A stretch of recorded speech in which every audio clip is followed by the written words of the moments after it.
Sigue diciendo Juan, después de esto miré, después del mensaje a las 7 iglesias, y vi una puerta abierta en el cielo. Pongamos atención, chicos.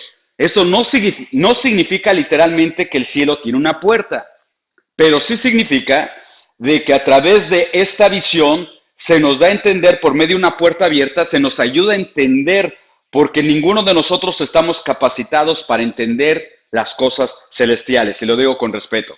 En Juan capítulo 3, Cristo Jesús le dice a Nicodemo, si te hablo de las cosas naturales y no las entiendes, el viento, ¿cómo entenderéis si te hablara de las cosas espirituales? Amigos, el cielo es demasiada información sublime para nosotros que no podemos entenderla, lo digo con respeto. Por eso se le dio a entender a Juan una visión de una puerta abierta. Y todos sabemos que la puerta es un medio que representa acceso, una puerta. La puerta está cerrada, el acceso ha sido interrumpido. La puerta está abierta, el acceso ha sido abierto al cielo.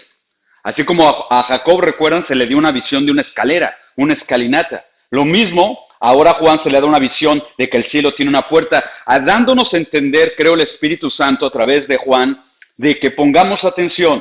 La puerta abierta del cielo para con la tierra significa algo importante, algo interesante. Y creo que es así. Puerta representa acceso. Cuando hablamos de una puerta abierta, tenemos ejemplos en la Biblia. Por ejemplo, cito Mateo 3. Cielos abiertos, puerta abierta. En este caso, abierto para un descenso. Dice el evangelista Mateo, después de ser bautizado Jesús, salió del agua inmediatamente, y aquí los cielos se abrieron, los cielos se abren, y Juan vio al Espíritu de Dios que descendía como una paloma y venía sobre él. Es interesante, amigos. Aquí la puerta abierta o los cielos abiertos es para un descenso, el descenso del Espíritu Santo como paloma. No que el Espíritu Santo es una paloma, subrayamos, como una paloma, y descendió y posó sobre el Señor Jesús como una señal de que Cristo Jesús es el Mesías. Porque si tú y yo vamos al contexto, Juan el Bautista no sabía quién era el Mesías. Se le dijo, sobre quien veas descender el Espíritu y que permanece sobre él, él es el que bautiza en Espíritu Santo y fuego. Cielo abierto para un descenso, el descenso del Espíritu Santo. Pero ahorita en el libro del Apocalipsis no estamos hablando de un descenso, al contrario, estamos hablando de un ascenso, puerta abierta en el cielo para un ascenso, y esto es importante, estudiantes de la Biblia. Dice el mismo versículo 4:1 de Apocalipsis, miré y vi una puerta abierta en el cielo. No va a descender el Espíritu Santo, no es el tiempo que desciende Cristo a la tierra. Si la puerta está abierta en el cielo, pongamos atención, es porque viene una doctrina importantísima en la Biblia que tú y yo ya conocemos, o hemos escuchado hablar de ella. Se llama la doctrina del arrebatamiento de la iglesia.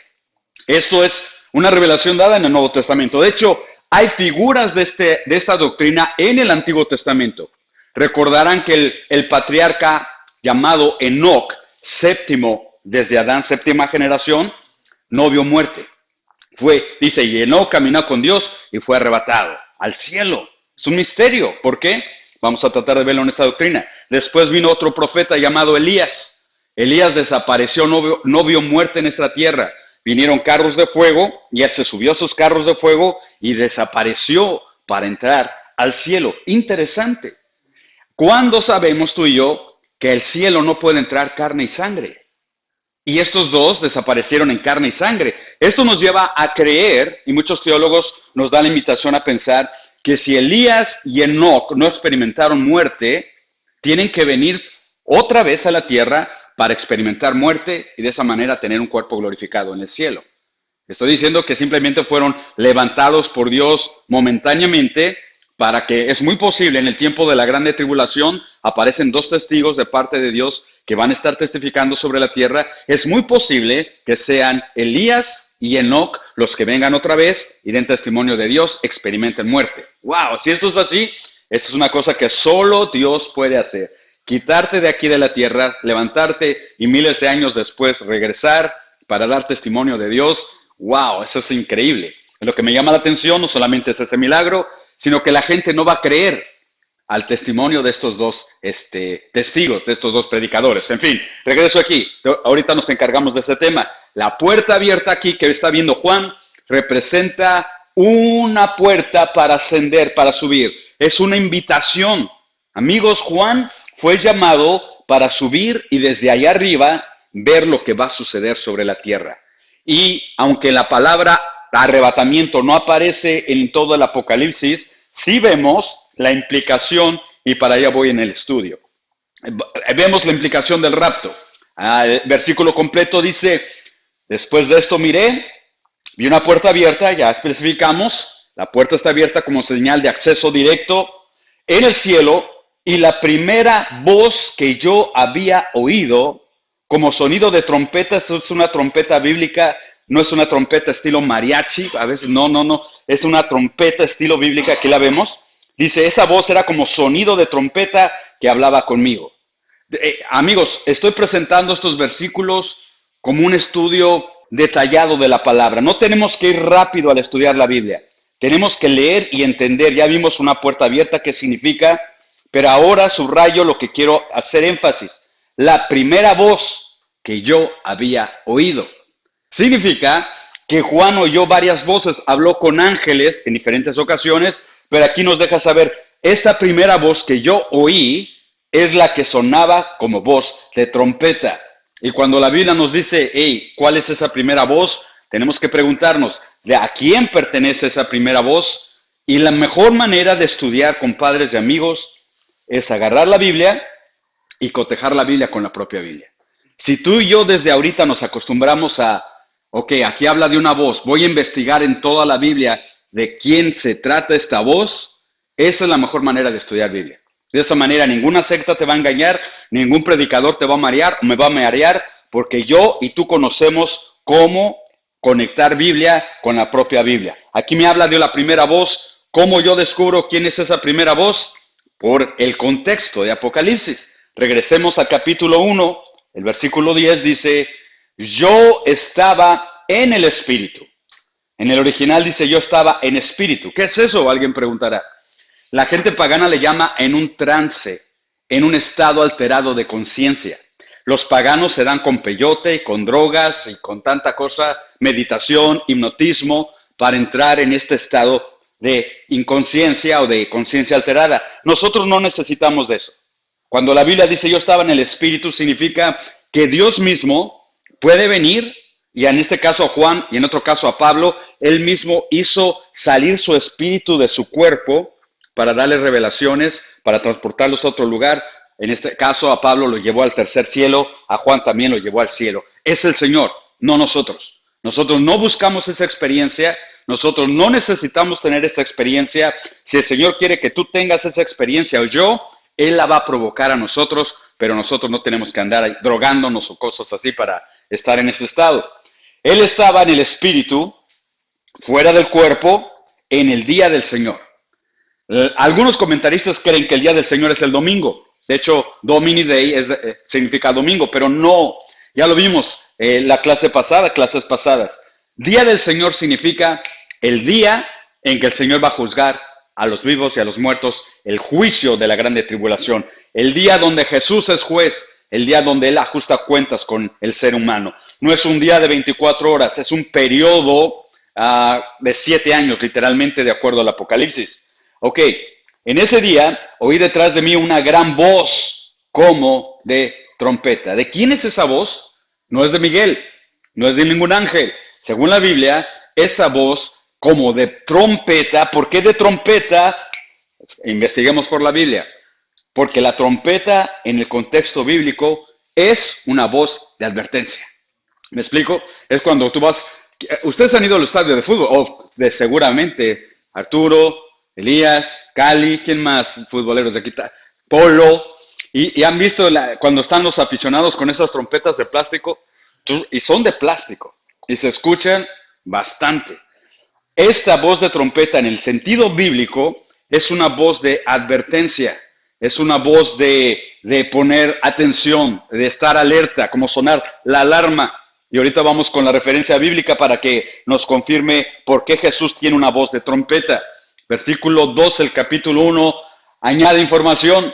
Y yo me volví para ver de quién era la voz que hablaba conmigo, y en medio de los candelabros, Apocalipsis 1, los candelabros son las 7 iglesias.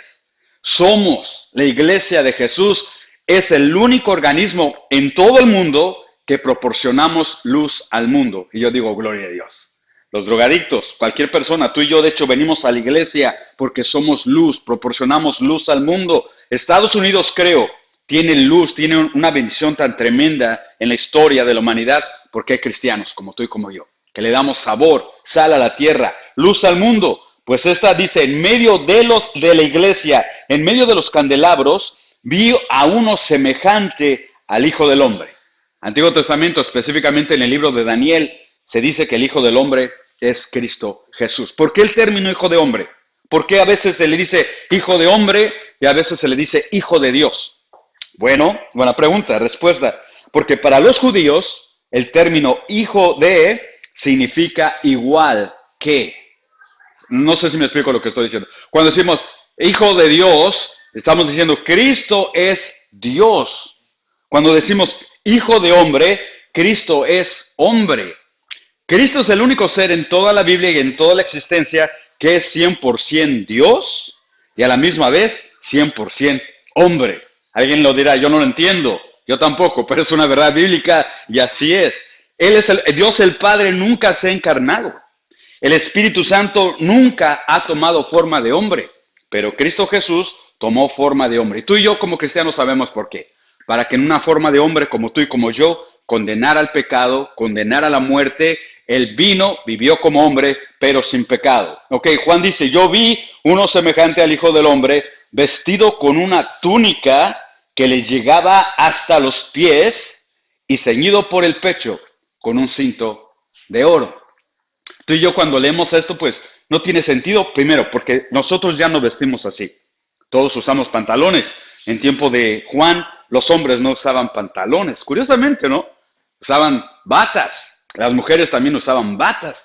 Entonces, cuando vienen aquellas personas que son muy legalistas, que dicen que las mujeres no deben de usar pantalón, mi respuesta con la Biblia, les digo, pues, en tiempos de la Biblia ni los hombres usaban pantalón. Usaban batas los dos. La única diferencia es que el estilo de las batas de los hombres eran distinto al estilo de las batas de las mujeres. Y lo mismo en nuestros días. El estilo de los pantalones de los hombres son distintos al estilo de los pantalones de las mujeres, ¿cierto o no? ¿Te puedes imaginar a alguno de nosotros con pantalón de mujer? No, Dios guarde el hora, no es la figura, no es la forma de nosotros. En fin, ese era el mismo comentario ahí. Ahora, vestido, aparte, otro elemento interesante aquí, que le llegaba hasta los pies, ceñido por el pecho con un cinto de oro. Los comentaristas nos hacen referencia que esta es la vestimenta de un juez. Checamos, de un juez. Cuando lectores del primer siglo, recuerda que Apocalipsis 1:3 dice, bienaventurados los que leen y los que escuchan las palabras de esta profecía. Cuando los del primer siglo escuchaban a Cristo vestido de esta manera, ellos ya sabían que estaba haciendo referencia a Cristo vestido de juez, cosa que nosotros a veces no inferimos, no entendemos. Porque entendemos a Jesús como el Cordero, a Jesús que perdona, a Jesús que sana a los enfermos, a Jesús que ayuda al paralítico. Pero hablarme de Jesús como juez, como que algunas mentes no lo entienden, pero es cierto. Juan capítulo 5, el Padre a nadie juzga, sino que todo juicio lo ha dado al Hijo de Dios. Interesante. Dice, con un cinto ceñido por el pecho. En algunas versiones de la Biblia dice la cintura o los lomos. Sucede que las batas no se apretaban aquí como tú y yo con el cinturón, aquí en la cintura. Las batas se apretaban desde acá. Por eso dice un cinto ceñido por el pecho. En Isaías 11:5 se dice, la justicia será el cinto de sus lomos y la verdad le ceñirá por su cintura. Es decir, desde el Antiguo Testamento se presenta a Cristo vestido y listo para juzgar, cosa que no ha sucedido, compadres y amigos. Cristo todavía no juzga al mundo, pero un día lo va a juzgar. Antiguo y Nuevo Testamento dan evidencia de ello. Ahora bien, cuando hablamos de trompeta, en Joel se nos da una advertencia, capítulo 2. Fíjate la profecía cómo casa en Cristo. Lo hemos leído tal vez tiempo atrás tú y yo en devocionales. Dice, toca trompeta en Sión. ¿Qué es Sión? Sión es un monte. Y sabrás que Jerusalén, la ciudad del rey, la ciudad está sentada en Sión. Esa ciudad de Jerusalén, si algún día vas, algún día voy, tomemos fotografía. Esa ciudad está sobre el monte de Sión, proféticamente. Toca trompeta en Sión. ¿Quién tiene la voz como trompeta? Cristo Jesús. Y está diciéndonos esos versículos que Cristo Jesús vino a alertar al mundo con su voz de que viene juicio. Sonad alarma en mi santo monte. Tiemblen los habitantes de la tierra. ¿Por qué la Biblia dice un mensaje como ese? No dice regocíjense aquí, dice tiemblen los habitantes de la tierra porque viene el día del Señor. Apocalipsis. Cuando Juan vio a Cristo en el día del Señor, está hablando del mismo evento, porque está cercano día de tinieblas, de lobreguez que es oscuridad, día nublado y de densa oscuridad. Viene, literalmente, tú y yo como cristianos decimos, lo mejor está por venir, cierto, Cristo por la iglesia. Pero los paganos, los desobedientes, los que blasfeman a Dios también pueden decir con toda seguridad bíblica, lo peor aún está por venir. ¿Te das cuenta? El mismo futuro, pero en distintas direcciones. Lo mejor para el creyente, lo peor para los que no quieren conocer y servir a Dios. Aún está por venir. Y la Biblia dice, tiemblen. El que está hablando con voz de trompeta en el libro del Apocalipsis es Cristo Jesús. Y de esa manera vemos cómo se desentraña la información en todas las Escrituras.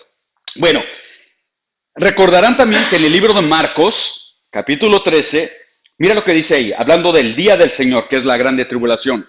Porque aquellos días, no es un día de 24 horas, son varios años, 7 años, imagínate. Aquellos días serán de tribulación, tal como no ha acontecido desde el principio de la creación que hizo Dios hasta ahora, ni acontecerá jamás. Un solo versículo con mucha información. Si yo te pregunto, ¿cuál crees tú que ha sido el peor día en toda la historia de la humanidad? ¿Qué responderías? Lo peor de lo peor que tú te puedas imaginar. Yo tengo varias hipótesis. ¿Sabes cuál es una? El diluvio. Porque toda la tierra fue anegada en agua. Fue terrible, bro. Miles murieron. Pues, este versículo dice que el diluvio no se compara a la grande tribulación. Otro día que te puedo imaginar que ha sido catastrófico en la historia del hombre, yo te puedo citar Sodoma y Gomorra. Llovió fuego, azufre del cielo y 2 ciudades, y las ciudades vecinas, además, quedaron destruidas. Me dicen, yo no he ido, si un día voy, lo quiero corroborar, si un día vas también corrobóralo tú, pero donde está el Mar Muerto, allá en Palestina, sabes que ese mar está por debajo del nivel del mar, disculpa la redundancia. El Mar Muerto no es un mar, es un lago, que está dentro de la franja de Palestina, pero aquí haz de cuenta, este es el nivel de las aguas del mar, el Mar Muerto está debajo del nivel de las aguas del mar. Y los estudiosos dicen que en esa ciudad, donde está el mar, ahorita el Mar Muerto, es donde estaba Sodoma y Gomorra. Y que si está demasiado hundido, es que ellos creen, ahora los científicos dicen y algunos arqueólogos, que ahí pegó un meteorito que hundió a las ciudades, las sumergió del gran impacto. Imagínense. E históricamente se han dado cuenta que ese nivel está por debajo porque viene un golpe tan tremendo que hundió toda esa franja de las 2 ciudades. Y tú y yo sabemos por la Biblia que fue el juicio de Dios. Fuego cayó del cielo. Pues Sodoma y Gomorra no se compararán a la grande tribulación. Tiempos modernos, yo pienso que fue fatídico para la historia del hombre la Segunda Guerra Mundial. No se comparan a lo que viene en el futuro. Amigos, los únicos que podemos ver esto con la Biblia, que es el mapa, somos nosotros los creyentes. Allá afuera no se sabe esa información. La gente no quiere verlo, no quiere enterarse, pero sin Cristo no hay esperanza, y lo digo con respeto. Si la gente está de acuerdo o no, pues eso es su decisión. Pero sin Cristo nos espera la gran tribulación si es que vivimos para allá vamos, para allá va la humanidad, para allá van las naciones. Sin Cristo no hay esperanza en esta vida, tampoco en la vida que está por venir. Es interesante, pero en fin, sigamos adelante en este estudio. De regreso al Apocalipsis. Después de eso miré una puerta, ya vimos todo esto, la primera vez que había yo oído como sonido de trompeta, sonido de alarma, Joel capítulo 2, viene la grande tribulación, Pero aquí está donde quiero llegar. Esa voz, como de trompeta, me dijo, sube, sube acá. Dándonos a entender que esa voz no está en la tierra. Esa voz estaba en el cielo. Juan está en el Espíritu, le está hablando desde el cielo. Le dice, hey, sube acá, Juan, y yo te mostraré las cosas que sucederán después de estas. Amigos, estudiantes, pongan atención. Mucha gente que no cree en el rapto te va a decir, en el Apocalipsis nunca aparece la palabra arrebatamiento, nunca aparece la doctrina del rapto. Bueno, tú y yo podemos decirle, no aparece en sí en esas palabras, pero el concepto sí aparece implicado allí. ¿Por qué digo lo que digo? Por lo que estamos viendo en un solo versículo, que es Apocalipsis 4:1.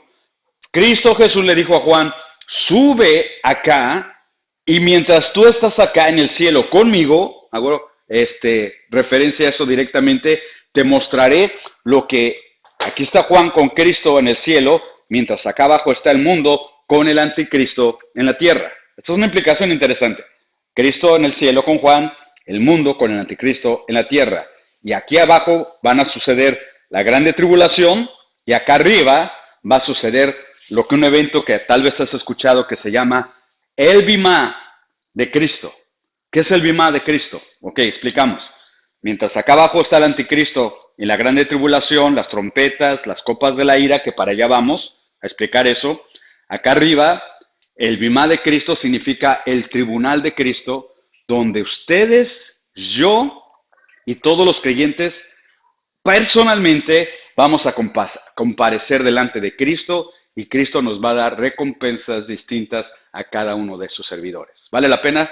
Vale la pena. Cada uno de nosotros va a comparecer por todas las obras que hicimos, esfuerzos que tú has hecho, que yo he hecho, aún un vaso dado de agua, dado en su nombre, no pierde la recompensa, compadres y amigos. Entonces, ese día llega. Mientras Cristo está con los suyos arriba, abajo, dice claramente la Escritura, van la gente a sufrir la grande tribulación. Y es Cristo Jesús el que llama a su siervo a participar de esta bendita experiencia. Recapitulándose aquí, mismo libro del Apocalipsis. En los capítulos 2 y 3 se encuentra hablando de la iglesia aquí en la tierra. Ya los estudiamos. Éfeso, Mirna, Pérgamo. La iglesia está en la tierra, pero no es todo. Después vamos a encontrar que de aquí en adelante, del capítulo 13 en adelante, no se vuelve a hablar de la iglesia en la tierra, sino que encontramos en el capítulo 19 que la iglesia ahora es mencionada en el cielo. Y cuando nosotros ponemos atención a este factor, compadres y amigos, por favor, no todos entienden esto, no todos ven esto, pero tú y yo lo podemos ver de una manera clara. Eso significa que la iglesia, de estar en la tierra, aparece en el capítulo 19 en el cielo, significa que la iglesia fue traspuesta. Exacto. Como Elías, como Enoc, y Enoc caminó con Dios y Dios lo arrebató. De la misma manera, la iglesia va a ser arrebatada. Ahora, ¿por qué les digo lo que les digo? Por eso. Hay teólogos que enseñan que la iglesia va a pasar por la grande tribulación. No sé si han escuchado eso, que tiene que pasar por la grande tribulación. Hay otros que enseñan que la iglesia va a ser arrebatada a la mitad de la grande tribulación. Y no nos ponemos de acuerdo en ese sentido, pero creo que estudiando la Biblia de la manera que lo venimos estudiando, creemos que la iglesia en realidad no va a pasar ni siquiera la mitad ni la entereza de la grande tribulación, simplemente por esto. El tiempo de la grande tribulación es un evento de juicio de Dios para el mundo, no para la iglesia, para el mundo. Es un tiempo de castigo de Dios para el mundo, no es la ira del diablo, a diferencia de las tribulaciones que la iglesia tiene ahorita. En Chiapas, en Asia, en África, la iglesia es perseguida, no porque Dios manda la persecución, sino porque el diablo está persiguiendo a los siervos de Dios. La grande tribulación no es así. La grande tribulación no es la ira del diablo, es la ira del Dios justa, retribuyendo el castigo a los hombres. Y la iglesia no somos el objeto de castigo de parte de Dios. Escucha lo que digo. La iglesia somos la novia y la esposa del Cordero, esperando reunirse con su bendito Salvador. Hay diferencia, compadres y amigos, totalmente en los eventos, en el trato de Dios, quiero decir, para con el mundo a como Cristo trata a su iglesia. Interesante. En el capítulo 19, nada más un preámbulo. Mira cómo aparece la iglesia. Gocémonos y alegrémonos. Amigos, tengamos el último carro del último modelo, sí o no. ¿Eso qué importa? Cristo Jesús es la alegría de nuestros corazones, la razón de vivir. Y el mensaje de la Biblia, a veces hay gozo, hay alegría, pero esto es más una alegría súper intensa. ¿Por qué? Porque le damos gloria a Dios, porque han llegado las bodas del Cordero. No, todavía no llegan ahorita, y ahorita explico. Es una cena de las bodas, y su esposa se ha preparado, y a ella se le ha concedido, la esposa, la iglesia, que se vista de lino fino, limpio y resplandeciente, porque el lino fino es las acciones justas de los santos. Amigos, ahorita la iglesia somos vestidos de justicia. Literalmente, espiritualmente quiero decir, Cristo Jesús nos perdona y su justicia es declarada sobre nosotros, pero esto no ha sucedido. Literalmente en aquel día tú y yo seremos vestidos de lino fino en el cielo. Ahorita no se ha sucedido, no ha tomado lugar, pero en ese día esto sucederá. Esto se le llama la doctrina de la glorificación. ¿Qué es eso? Es cuando por fin el Edgar, utilizo mi nombre para que nadie se sienta aludido o alusivo a esto, el Edgar va a dejar de pecar un día. El Edgar va a dejar de tener debilidades. El Edgar va a dejar de ser imperfecto como ustedes también. Todos los días pecamos, todos los días fallamos, yo lo sé, pero ese día seremos perfeccionados para ser presentados delante de Jesús. Esto no es en la tierra, esto es en el cielo, una iglesia glorificada y transformada. Compadres y amigos, esto es imposible para mí y para ti también, pero para Dios, para Cristo, todo es posible y nos va a presentar aquel día delante de su presencia. Miren esto, mi mente no le alcanza a comprender todo, a asimilar y a explicarlo todo, pero si la Biblia dice que hay un lugar para ti, para mí, para todos los creyentes, indudablemente hay un lugar para nosotros. En Juan capítulo 14 dijo Jesús, yo me voy, os conviene que yo me vaya, y si me fuere, vendré otra vez, pero me voy para preparar lugar para vosotros. Y somos millones, compadre. De todas las razas, de todos los tiempos, pues hay un lugar para nosotros. En esas cenas, déjales explico un poquito, si tenemos tiempo, sucede que los judíos se casaban de una manera distinta a los hispanos.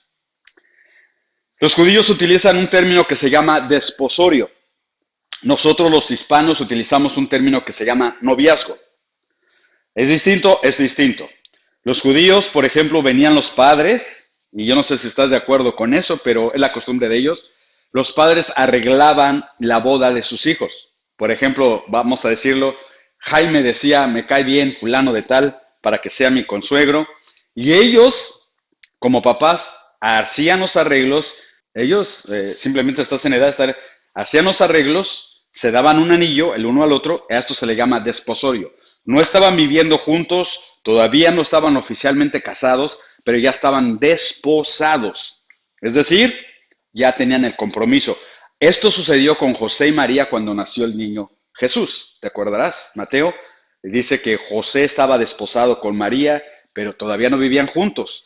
Pasaba un año del desposorio al casamiento. En ese año, el esposo iba a buscar un lugar para la esposa, un apartamento, una casa. Tenía todo un año para arreglarle la casa a la novia. Y es donde se cumple cuando dijo Jesús en Juan 14, si me voy, os prepararé lugar. En ese tiempo profético, Cristo se ha ido para prepararle un lugar a la novia.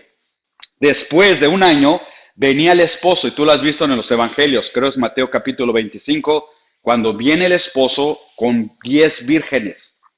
Las vírgenes eran la escolta. Se dice la historia que los esposos venían eso de la medianoche, venían por su novia, su esposa, pero no venían solos. Todo el camino venían 5 vírgenes de un lado, 5 vírgenes del otro lado, y como era de noche, tenían que traer lámparas con aceite para alumbrar en todo el camino. Y a medida que venía el novio con la escolta, tocaba la puerta, la esposa abría el libro de los cantares, y entonces se la llevaba el esposo a su esposa a las cenas de las bodas, y a partir de ahí, oficialmente, ya estaban casados. Todo eso es profético. Amigos, Cristo vino, ya compra a la iglesia, los 12 que fueron predicando el evangelio, les da poder y autoridad, se va el Señor, fue arrebatado, pero va a devolver. Y cuando vuelva el Señor por segunda vez, es entonces que toma toda su iglesia, amada iglesia de todas las tribus, naciones y lenguas, viene el arrebatamiento y es cuando vamos a subir a su santa presencia. Interesante, todo tiene una, ¿cómo te puedo decir? Casa, todo tiene información, todo tiene sentido. Ahora bien, otra información. En Apocalipsis capítulo 19, la grande tribulación ya sucedió. La iglesia sube y tiene las bodas del Cordero. Eso significa, compadres y amigos, abramos esto, el entendimiento en esto. En el tiempo de la grande tribulación va a haber gente salva. Va a haber gente que no es la iglesia, literalmente ahorita como se conoce, la iglesia fue arrebatada, pero como se va a predicar el evangelio en medio de la grande tribulación, gente va a creer y se va a convertir y van a ser salvos. No muchos.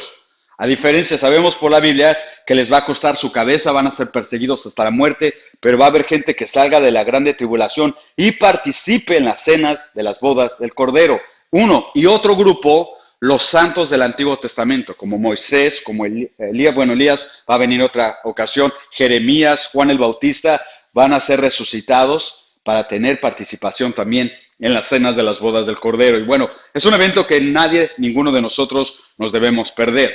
Ahora, la iglesia fue removida de la tierra antes del día del Señor. Por eso le dijo, sube acá y yo te mostraré las cosas para ser glorificada al lado de su Señor. Eso se le llama como la doctrina del rapto y creo que ustedes ya la conocen. Creo que la mayoría de los cristianos en el siglo donde estamos viviendo ya conocemos o hemos oído hablar de la doctrina del rapto. Y les explico, hay cristianos que no creen en esta doctrina. Hay predicadores, maestros, escuela bíblica, universidad cristiana, que niegan la doctrina del rapto, del arrebatamiento de la iglesia. Y nos dicen, la palabra rapto no aparece en la Biblia. Es cierto, la palabra rapto no aparece en la Biblia, pero el concepto del arrebatamiento sí aparece en la Biblia. ¿Dónde? Primera de Tesalonicenses 4, versículo 16. El Señor mismo, con voz de mando, con voz de arcángel, no significa que es un arcángel. Por favor, testigos de Jehová, entiendan esto. Cuando tú y yo hablamos con ellos, dicen que es un arcángel. No, la Biblia dice con voz de arcángel, con voz de trompeta. No significa que Jesús es una trompeta. Está diciendo que tiene la voz como una trompeta, que tiene la voz como un arcángel. ¿Por qué arcángel? Porque es una voz de mando. Solamente hay un arcángel en toda la Biblia y es Miguel. Y Miguel es el que comanda, el que manda a los ángeles. Es una comparación. Está diciendo Cristo Jesús con voz de mando, con voz de trompeta, descenderá del cielo, donde está, y los muertos en Cristo resucitarán primero. Por favor, si Cristo está en el cielo y desciende, los muertos están bien muertos y resucitan, ¿en dónde tiene evento esto? O sea, no está acá arriba en el cielo, tampoco está en la tierra. El rapto o el arrebatamiento será entre las nubes. Interesante. Ahora, quien tiene prioridad son los muertos en Cristo. Y por eso puse esta fotografía, sus tumbas, donde hayan quedado sus restos. Si tú mueres primero antes que yo, y espero que así sea, ¿no es cierto? Tus restos y los míos se van a levantar. Amigos, ¿tendrá Dios poder para levantar restos de un muerto? Ya, absolutamente. Hay gente que ha muerto y no ha quedado ni siquiera un polvo de ellos. Ejemplo, cuando cayeron las dos torres gemelas, había cristianos en esas torres, ¿sabías?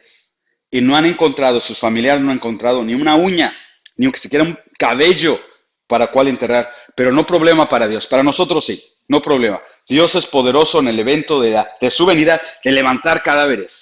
Por eso no está aquí, pero viene la doctrina, y esto es muy personal. Si me muero y me queman, ¿está bien? ¿Es ok quemarme o tengo que ser enterrado completo? Bueno, aunque no hay evidencia de eso en la Biblia, no es una doctrina netamente bíblica, amigos, todas las personas que van a una tumba con el paso del tiempo quedan en polvo. No se han encontrado los huesos de Pedro ni de Pablo, es puro polvo. Ahora si te queman o te come un tiburón o explotamos como fuera, para Dios no es problema. Donde hayan quedado tus restos y mis restos, la Biblia dice y nos enseña, los muertos resucitarán primero. Otra observación, en la tumba solo está el cuerpo, no está el alma. ¿Me explico? Hay muchos cristianos que creen que las almas están dormidas en los sepulcros. Eso es falso, es antibíblico. Segunda de Corintios 5:8 dice que nosotros al morir estamos presentes para el Señor. ¿Qué significa eso? Cuando uno muere, nuestras almas se separan del cuerpo. El cuerpo se queda esperando su resurrección en el rapto, pero el espíritu, el alma, se va a estar a la presencia de Dios, despierto, consciente, ya con su Señor. Filipenses 1:23 habla de lo mismo. Mejor es, para mí el vivir es Cristo y el morir es ganancia. Nos conviene morir en un sentido. Bueno, aquí vamos a aterrizar. Los muertos en Cristo resucitarán primero. Bien. Luego que dice, luego nosotros, los que vivimos. Exacto. Aparentemente Pablo creía que iba a participar del rapto. Ven conmigo, porque esto es importante. Si Pablo creyó que él iba a participar del rapto, tú y yo debemos de creer que vamos a participar del rapto. ¿Me explico lo que estoy diciendo? Tú dices, ¿por qué? Porque si tú como Pablo y yo como Pablo tenemos esta mentalidad, tu estilo de vida y mi estilo de vida no será el mismo. No será un estilo de vida de los que dormimos, descuidados, desapercibidos aquí en la tierra. No. Si tú y yo estamos conscientes de que vamos a participar del rapto, dice la Biblia, nosotros seremos arrebatados juntamente con ellos. ¿Con quiénes ellos? Vimos, los muertos en Cristo. Se levantan los muertos en Cristo, se levantan los vivos en Cristo, en el rapto, para recibir al Señor en el aire, no en el cielo, en el aire. Y así estaremos como siempre con el Señor. ¿Qué significa así estaremos siempre con el Señor? Nunca más después del rapto, nunca más nos separaremos de Cristo, compadre. Estas son buenas noticias. Nunca más estaremos distanciados. Es más, a partir de este momento en adelante, a Cristo le veremos cara a cara, como Él es el buen pastor. En el cielo nunca más tendremos esa brecha de separación. Ni siquiera la muerte nos va a separar de Cristo. Y es lo que el evento, el autor, en este caso Pablo, está enseñándonos acerca de la doctrina del rapto. Yo pregunto, tú y yo lo estamos leyendo aquí, ¿cómo un teólogo puede negar esa doctrina si está en la Biblia? ¿Cómo una persona puede decir eso no existe, eso es una equivocación, eso es un mito, cuando hay versículos en la Biblia que nos hablan de una manera tan clara? De acuerdo al Apocalipsis, este evento va a tomar antes de la grande tribulación. Es un llamado para todos nosotros a velar y no dormir. El arrebatamiento de la iglesia, repito, da inicio a la gran tribulación aquí en la tierra. Interesante, ¿no? Yo he leído varios libros, los has visto en los puestos de periódicos, a veces dicen que estamos viviendo la grande tribulación, y no es cierto, esto no es la grande tribulación. Hay muchos autores que quieren decir que Trump es el anticristo, y antes del presidente Trump citaban a Obama, al Papa, y bueno, a cada mal encachado que ven, le quieren decir que él es el anticristo, y no es así, no es así. Cuando la iglesia sea arrebatada, entonces, compadres y amigos, empezará aquí abajo la grande tribulación. En Segunda de Tesalonicenses, capítulo 2, no está en pantalla, lo leo, escúchenlo, 2:7, porque ya está en acción el misterio de la iniquidad. ¿Qué significa eso? El espíritu del anticristo está en acción ahorita como, wow, lo puedes ver en la música, lo podemos ver en la televisión, lo podemos ver en Hollywood, lo podemos ver en el espiritismo, está trabajando. Solo que hay quien al presente lo detiene, hasta que él a su vez se ha quitado de en medio, entonces se manifestará aquel inicuo, a quien el Señor matará con el espíritu de su boca y destruirá con el resplandor de su venida. Quiere decir esto, la Biblia, que el Espíritu Santo ahorita está deteniendo al anticristo para que no se manifieste. Hay gente que pregunta, ¿usted cree que ya nació el anticristo? Buena pregunta. ¿Usted cree que está en Europa? Buena pregunta. Pero mi respuesta es esta, no lo sé y no me interesa.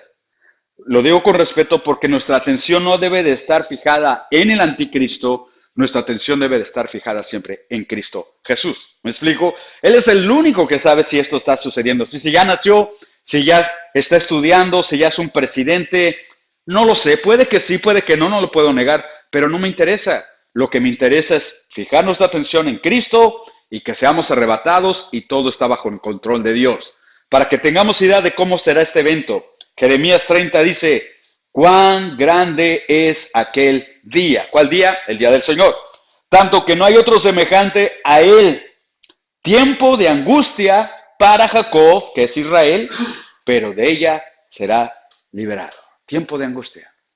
¿Qué entendemos de ese versículo? Bueno, compadres, amigos, casi aterrizamos. Entendemos que el objetivo principal de la grande tribulación, adivinen quién es. Israel. What? Encontramos judíos en Madrid tomando fotografías y me dijeron, ¿puedes tomarnos una foto? Y cuando les pregunté, ¿de dónde sos? ¿De dónde sos? Dicen ellos. Dijeron, de Israel. Y cuando me dijeron, somos judíos, vino a mi mente esto, ¿crees en el Mesías? No, el Mesías no ha venido. Cuando ya vino 2000 años atrás. Los judíos hasta el tiempo presente han rechazado a su Mesías. Son duros de servir. No quieren entender. ¿Recuerdas cuando el Señor estaba con Poncio Pilato a punto de ser entregado a la muerte? Toda la multitud de judíos dijeron, su sangre sea sobre nosotros y sobre nuestros hijos. Y se cumplió lo que ellos dijeron. Los ha perseguido Roma, los ha perseguido Hitler, los han perseguido los rusos, los han perseguido los españoles. Han sido perseguidos por todo el mundo en base a su incredulidad a Cristo, en base a su rechazo al Evangelio. Y Dios sabe que no hay otra manera cómo lidiar con su pueblo que solo a través de la grande tribulación. Lo que ellos no quieren ver ni con sus propias escrituras es que el Mesías ya vino. Cristo Jesús cumplió todas las profecías del Mesías anunciado, lo crucificaron, le dicen el impostor, y hasta el día presente ven a Jesús como un mago, como un impostor, como un falso. ¿Cómo tú lidias, cómo tú tratas con un pueblo así? ¿Cómo tú conviertes, cómo tú llamas la atención de un pueblo duro como el judío? Amigos, no hay otra manera más que a través de la grande tribulación.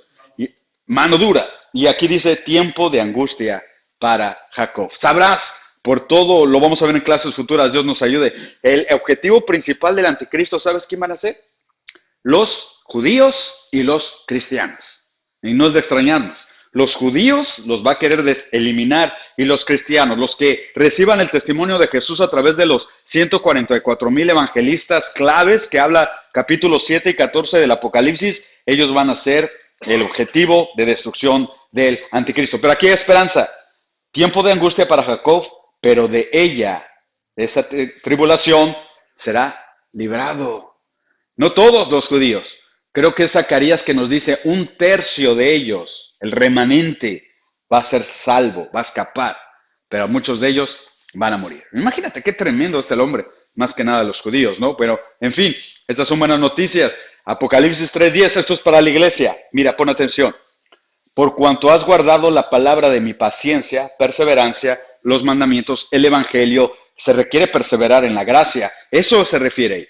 Mi perseverancia, en mi palabra, yo también te guardaré de la hora de prueba que ha de venir. No dice en la hora de prueba, dice de la hora de prueba. Es diferencia.